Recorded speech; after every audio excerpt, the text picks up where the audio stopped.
Vamos a compartir una breve palabra que nos disponga para lo que o lo que estamos celebrando hoy, que tiene su culminación con la cena del Señor, con el comerle y el beberle, comer su cuerpo y beber su sangre,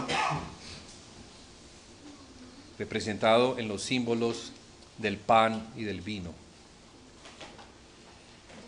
Así lo mostró el Señor en aquella llamada última cena, según el orden de Moisés, el orden antiguo, pero que en realidad viene a ser la primera cena según el orden neotestamentario. Porque después de haber cenado el Cordero, según lo que Moisés les había enseñado, en recordatorio de la Pascua, que era la muerte del Cordero, que había dado la libertad a los israelitas para salir de la esclavitud en la cual se encontraban en Egipto. Entonces Dios puso como mandamiento celebrar esta Pascua cada año, en una fecha determinada. Y el Señor Jesús la estaba celebrando con ellos. Pero después de terminar esa cena, tomó el pan y lo partió. Y les dijo: esto es mi cuerpo que por vosotros es partido. Tomad, comed de él. Y luego tomó la copa, que tenía vino, y les dijo: esta es la sangre del nuevo pacto. Y les dio a beber de ese vino. Entonces ha quedado como un memorial que la Iglesia celebra desde ese tiempo. Y damos gracias a Dios por esto que se constituyó como algo muy precioso e importante para los discípulos de Cristo, para los que le recibieron, los que creen en su nombre y los que le siguen. Esta cena se debe celebrar hasta su venida. Y vamos a mirar algunos aspectos de las Escrituras que nos muestran la importancia de esta cena, pero también la importancia de discernir lo que vamos a hacer hoy, lo que vamos a comer y lo que vamos a beber. Porque aunque los apóstoles lo enseñaban, algunas iglesias, en particular la iglesia de Corinto, no lo entendía bien. No entendía muy bien lo que era celebrar la cena. Para ellos la cena era un ágape. Un ágape es una reunión de hermanos donde todos comen, comparten la comida que cada uno trae, la ponen en la mesa, y entonces lo que estaba sucediendo es que algunos se adelantaban, comían más, y otros se emborrachaban. Entonces no era una celebración santa, digna del memorial, donde recordábamos la muerte del Señor hasta que Él venga, porque así quedó instituido, recordar la muerte del Señor hasta que Él venga. Ese hasta que Él venga implica dos cosas: una, que no quedó muerto, sino que resucitó, y dos, que prometió regresar y comer junto a nosotros en las bodas del Cordero, comer esa cena. ¿Sí? Amén. Entonces, la Iglesia debe guardar esto y entender lo que significa y por qué es tan importante para la Iglesia el celebrarla cada vez que se reúne con ese propósito, con ese fin. Al principio vemos que la iglesia partía el pan todos los días, se reunían todos los días en las casas y comían juntos con alegría y sencillez de corazón. Pero con el tiempo vemos que la iglesia se reunía el primer día de la semana. El primer día de la semana ellos celebraban la cena, que viene a ser el octavo día. El séptimo día terminaba sábado y arrancaba a las 6 de la tarde, comenzaba el primer día de la semana, que vendría a ser, si sumamos 1, 2, 3, 4, 5, 6, 7, 8, el octavo día, y el número 8 nos habla de resurrección, de lo nuevo, lo que Dios hace nuevo. Entonces por eso quedó instituida así. El primer día, que fue el día en que resucitó el Señor, o sea que la cena nos recuerda también la resurrección del Señor, que no quedó muerto, no quedó en la tumba, sino que al resucitar hace efectiva nuestra fe. Porque si Cristo no resucitó, entonces tampoco los muertos resucitarán. Vana es nuestra fe, seríamos los más dignos de conmiseración que estuviéramos creyendo en un hombre que murió y no resucitó. Pero por cuanto resucitó, entonces le esperamos que regrese. Sí.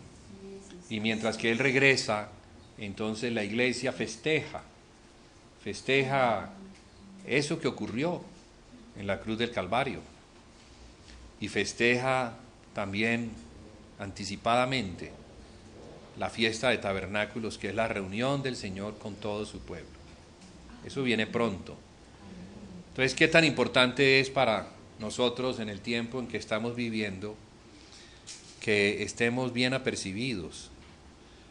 Estemos apercibidos de la venida del Señor, de la inminente venida del Señor Jesucristo, y que demanda a que nosotros, como la novia, estemos preparados.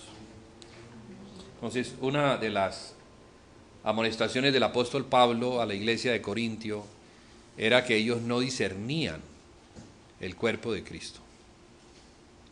Y como no discernían el cuerpo de Cristo, comían juicio. Y ese juicio no traía bendición, sino que traía maldición. Y no queremos que eso nos ocurra, como les ocurrió a ellos. Queremos que la cena sea para nuestra bendición. El comer de Cristo traiga los beneficios que en Cristo hay. Aunque claro, en ese pan, pues no está Cristo, ni en esa copa de jugo de uva tampoco está la sangre de Cristo, pero le representa. Y en la fe, cuando comemos, participamos. Cuando comemos el pan, participamos del cuerpo de Cristo. Participamos de la comunión del cuerpo de Cristo. Así como dice la Escritura, que el pan que comemos es la comunión del cuerpo de Cristo. Fíjese, porque si es el cuerpo de Cristo y nosotros somos miembros, pues eso quiere decir que no solamente comemos al Señor Jesús, sino que también nos alimentamos los unos de los otros, de lo que Cristo hay en nosotros. De modo que la unidad del cuerpo de Cristo es muy importante para el día de su venida. Él espera encontrar una iglesia unida en Él, no en el hombre, sino en Él. Él es el centro de la unidad. Él es la cabeza de la iglesia, la cual es su cuerpo, la plenitud de aquel que todo lo llena en todo. Entonces, el comer es importante, la cena es importante, el partimiento del pan es importante, pero es aún más importante el discernir, el saber lo que significa. Hemos estado mirando esto de aprender a discernir el cuerpo de Cristo a lo largo de varios compartires en la cena, a fin de que crezcamos en ese conocimiento y cada vez nos sea de más bendición el participar de la cena del Señor.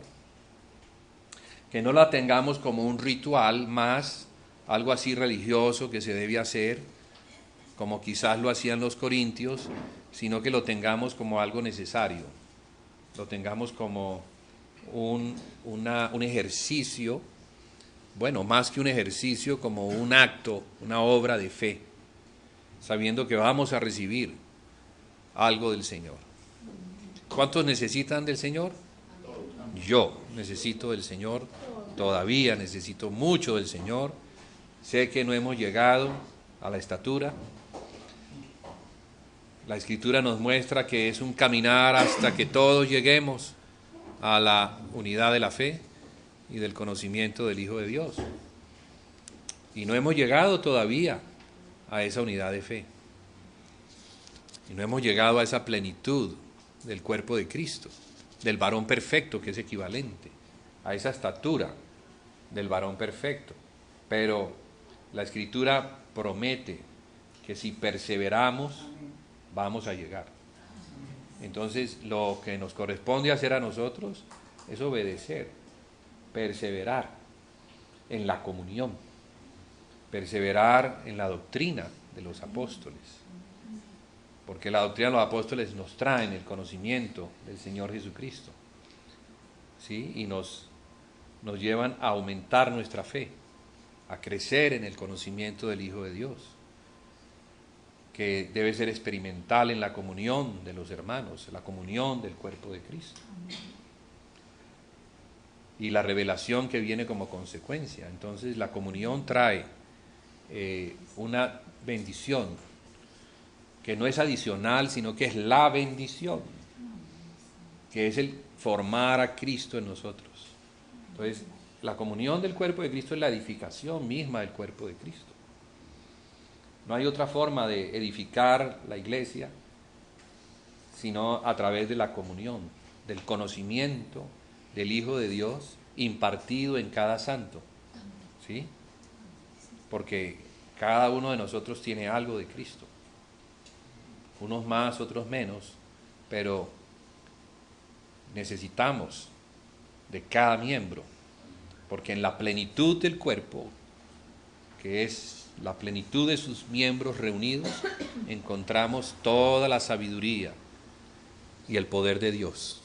Sobre todo algo muy importante que vamos a ir descubriendo paso a paso, el amor de Dios. Sí, no es tanto un asunto como de doctrinas, de intelecto, de hacernos muy sabios en el conocimiento de cosas, sino llegar a la sabiduría del amor de Dios, algo que se imparte, algo que está intrínseco y que se recibe cuando somos como el Señor, mansos y humildes, y perseveramos y nos soportamos los unos a los otros y guardamos el testimonio. El testimonio hay que guardarlo, el testimonio de la salvación, el testimonio de que Él nos amó y nos perdonó, y que asimismo nos debemos amar y nos debemos perdonar los unos a los otros. Que no exista entre nosotros ningún motivo de división. No debe existir ningún motivo de división. Los únicos motivos que deben existir son los de gratitud a nuestro Padre y Dios y a Jesucristo, que dio su vida por nosotros. Entonces, en el capítulo 4 se nos dice el apóstol que se encuentra en prisión y desde la prisión escribe esta carta. Dice: yo pues preso en el Señor, os ruego que andéis como es digno de la vocación con que fuisteis llamados. Os ruego, es un ruego del apóstol, porque él sabe, él ya ha tenido que ver los problemas de la iglesia, y ha tenido que sufrir él y padecer las divisiones entre los hermanos, las divisiones que existen, son realidades, pero no es lo que está en el corazón de Dios, porque Dios nos rescató por medio de la sangre de Cristo. a precio de sangre, nos compró, para que fuéramos suyos, para que fuéramos su familia, sus hijos, reunidos alrededor de la mesa que Él prepara. La mesa es Cristo mismo. Y lo que se sirve es Cristo mismo. Y lo que recibimos alrededor de esa mesa es lo que el Padre considera más precioso para nosotros, que es la vida de su Hijo. Entonces esa vida se imparte en la mesa, que es la comunión del cuerpo de Cristo. Debe sernos claro para nosotros eso, porque se nos manda a perseverar en ello. Perseverar significa guardar la fe, tener paciencia, esperando, ver aquellas cosas que no hemos visto, pero que Dios dice que vamos a ver. Entonces a veces nos desesperamos porque no vemos. Se nos habla de santidad y no vemos la santidad ni en nosotros ni en los hermanos. Entonces comenzamos a dudar.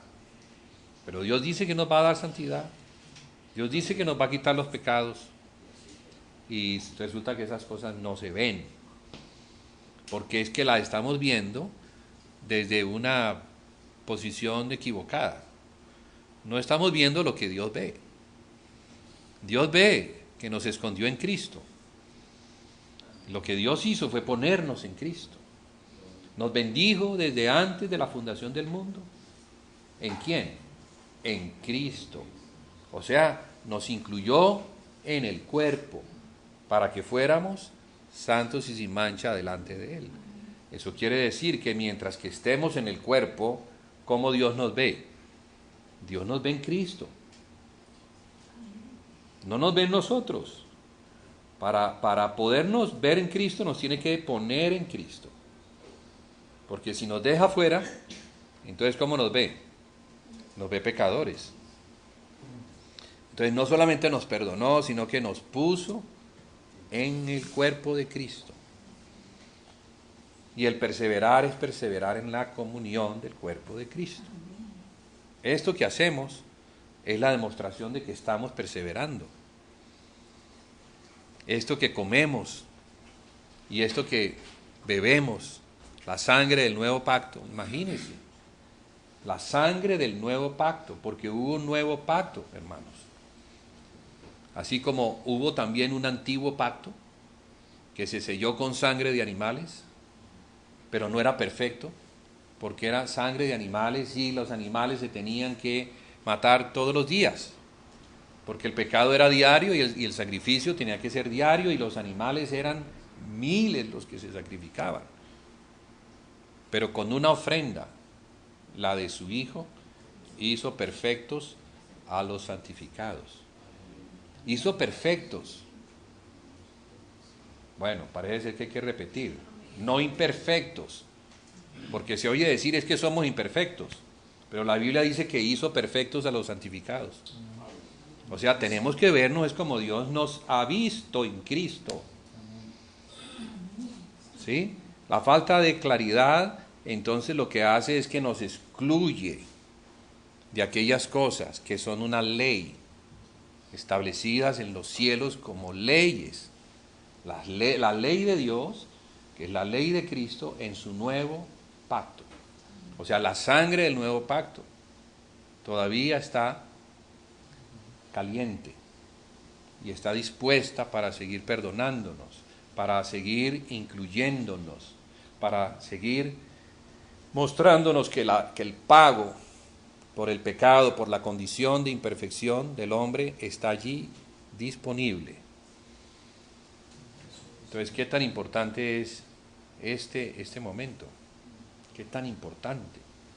Para que vivamos en la perfección, no nuestra, sino en la perfección que hay en Cristo, el que resucitó. Porque el cuerpo de Cristo, del cual se habla, no es el cuerpo que estaba en la cruz.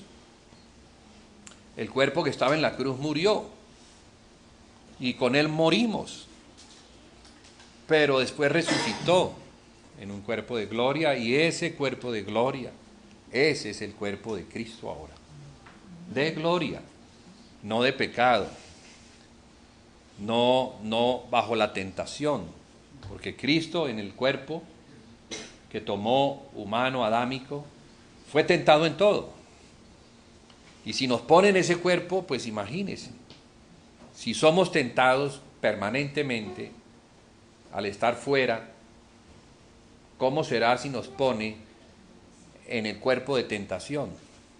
Pero ese cuerpo murió en la cruz, el pecado murió allí, para que consideremos nosotros, como dice el apóstol en su epístola a los romanos, nos consideramos muertos al pecado y vivos para Dios. Vivos para Dios.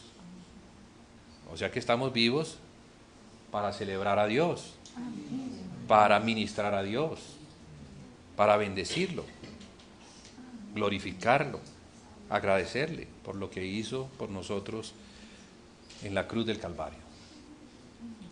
Eso era algo que los corintios no lo tenían claro. Entonces por eso la cena no la celebraban con la debida reverencia, con la debida fe, buscando que en esta cena, la cual se entendía por la fe lo que Dios había hecho por nosotros en Cristo, para mantenernos, ¿sí?, fieles en el Señor. Entonces es una fidelidad que se mantiene, no sube y baja, un día sí, otro día no, un día estamos mal, entonces nos salimos, un día estamos contentos y estamos, no, la fe no depende de los sentimientos, ni de las circunstancias, ni de lo que esté ocurriendo afuera, sino que la fe depende de lo que Dios ha dicho, de lo que Dios ha mostrado que ha hecho. Allí en eso nos paramos firmes y le decimos a las circunstancias o le decimos a nuestra alma: mantente firme en el Señor y alábale. Hay que hablarle al alma, porque el alma a veces se deja arrastrar por la circunstancia, por los momentos de aflicción. Sí pasa eso, el alma se abate, pero el espíritu no. El espíritu no puede ser afectado por el alma, y a veces es afectado y por eso se contrista. Pero si el espíritu está firme por la palabra que ha recibido, el espíritu es el que le dice al alma: alaba, alma mía, al Señor, alábala, sí, y recuerda todos sus beneficios, porque se nos olvidan los beneficios. Entonces el alma vuelve otra vez. Hermanos, hoy nos hemos reunido a celebrar. Sí, y estoy contento de ver algunos hermanos que no veía hace tiempo. Me alegro de mi espíritu poderlos ver. Sí, porque son miembros del cuerpo de Cristo. Son nuestros hermanos, son los hijos de Dios. Son nuestros, como nosotros somos de ustedes. Amén. Entonces vamos a celebrar con gozo y con regocijo la cena del Señor, sabiendo que Él hizo algo muy tremendo al incluirnos a nosotros pecadores, incluirnos en su Hijo que es santo y perfecto, y nos perfeccionó al ponernos en Él. Entonces mantengámonos en esa fe, perseveremos en eso, porque el día del Señor está cerca. Y Él quiere venir a encontrar una iglesia que persevera en Él, que se mantiene fiel. De hecho, le promete a una iglesia de las 7, y pues no es el momento de demostrarlo, pero es la única iglesia que persevera en aquellas cosas que fueron dadas. Y tiene una característica, por su nombre, Filadelfia, que significa el amor que se le tiene al hermano. Y eso habla de la comunión. Y cuando se tiene comunión con los hermanos, es porque se tiene comunión primeramente con Dios. Porque no se puede tener comunión con los hermanos si no se tiene una comunión con Dios. Primera de Juan dice eso. Si alguno dice que tiene comunión con Dios pero está en tinieblas, el tal es mentiroso porque no practica la verdad. Pero si él está en luz, por cuanto Dios es luz, entonces tiene comunión con los hermanos. Y la sangre de Jesucristo nos limpia de todo pecado. Es precioso que la comunión del cuerpo de Cristo, así como el cuerpo cuando se mantiene en unidad, disfruta de la sangre y la sangre lleva todos los nutrientes y el cuerpo está bien, de la misma manera la comunión del cuerpo de Cristo permite que la sangre de Cristo nos perdone todos los pecados. ¿Qué cosa? Ni siquiera vemos eso, pero eso es lo que ocurre. Eso es lo que el apóstol Juan dice que ocurre. Y no lo está diciendo porque sí, es porque está inspirado, es porque lo aprendió del Señor y nos lo comunica. Entonces, si estamos en luz, tenemos comunión los unos con los otros y como consecuencia de eso, la sangre nos limpia de todo pecado. No dice de algunos pecados, sino de todo pecado. Amén. Padre, te damos las gracias por la obra de la cruz. Te damos las gracias por el poder que hay en la sangre de Jesús, que nos limpió de todo pecado, nos reconcilió contigo y nos incluyó en el cuerpo de resurrección de tu Hijo Jesucristo. Ayúdanos a ver esto mejor, Señor, porque con los ojos naturales no lo vemos, pero abre nuestros ojos espirituales para que podamos ver lo que tú has hecho por nosotros en la cruz de Cristo, cómo nos incluiste, cómo estamos en Él, guardados, santificados, perfeccionados, para que en ese estado nos podamos levantar delante de ti, santos y sin mancha.